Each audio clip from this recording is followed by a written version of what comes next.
हाय नमस्कार, मी अश्विनी आणि आज आहे संक्रांत. तर संक्रांतच्या तुम्हाला खूप खूप शुभेच्छा आणि माझ्या परिवाराकडून पण तुम्हाला खूप खूप शुभेच्छा. पूजा पण झाली आहे माझी आणि आमची लेटणं सारखीच चालली आहे. काय माहित काय झाले तिला.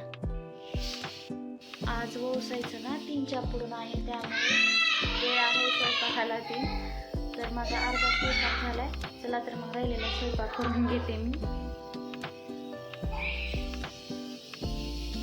एकादशी पण आहे, त्यामुळे अर्ध्यांना फराळाचं करायचंय आणि सण आहे त्यामुळे पुरणपोळी तर असणारच. पुरण शिजवून आणि दळून पण घेतलंय मी आणि आमटीसाठी येळवणी काढून ठेवलंय.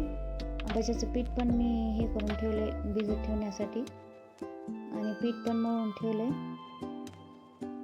पोळ्या करताना याला आणखीन थोडं मऊ करून घेते.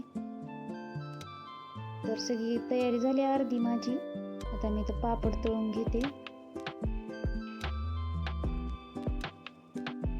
भजे पण तळून घेतले. आज भज्यात कांदा नव्हता कारण एकादशी होती. आमटीला फोडणी दिली. दुसऱ्या स्वयंपाकापेक्षा पूर्णाचा स्वयंपाक फास्ट होतो. पोळ्या करून घेतल्या.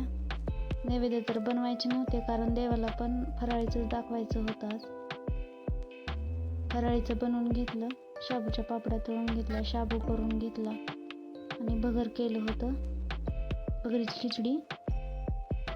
असा होता पुरणपोळीचा स्वयंपाक. आणि ज्यांना एकादशी होती त्यांच्यासाठी शाबू, भगर, पापड आणि दही असं होतं. त्याची वगैरे पूजा करून घेतली आहे मी. आणि मध्ये लाईट नसल्यामुळे अंधार आहे त्यामुळे व्हिडिओ नीट दिसत नाही म्हणून मी मध्ये बनवणार नाही. तर मी माझं आवरून घेते. उशीर होते आता जायला, आम्हाला गावात जायचंय ओसायला. चला मी माझं आवरून घेते. मी ही साडी घातली होती आणि ही साडी माझ्या पहिल्या संक्रांतची आहे. आणि मेकअप मला जास्त काही येत नाही, थोडाच केला होता.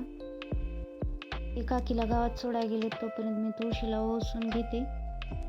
हे युवजोगना काही फोटो काढल्या आणि आम्ही गावात गेलो तर एवढी बायकांची रांग लागली होती कारण 3च्या पुढून ओसायचं असल्यामुळे सगळ्या बायका एकदाच आल्या होत्या. विठ्ठल रुक्मिणीच्या मंदिरात गेलो, रुक्मिणीला ओशिलं आणि नंतर आम्ही ओसायला घेतलं. कोणाची ओळख असो अगर नसो, समोर जायचं, हसायचं आणि ओसायचं असं मी करत होते. देवीच्या मंदिरात गेलो, तिथं पण देवीला ओसलं. नंतर घरी आलो. माझा बघा अवतार कसा झालाय. लाईट आणखीन पण आली नव्हती आमची. वरी गेलो गच्चीवर आणि माझ्या काही फोटो काढल्या. पोज काही द्यायला येत नाहीत पण फोटो काढायला आवडतात. बाय.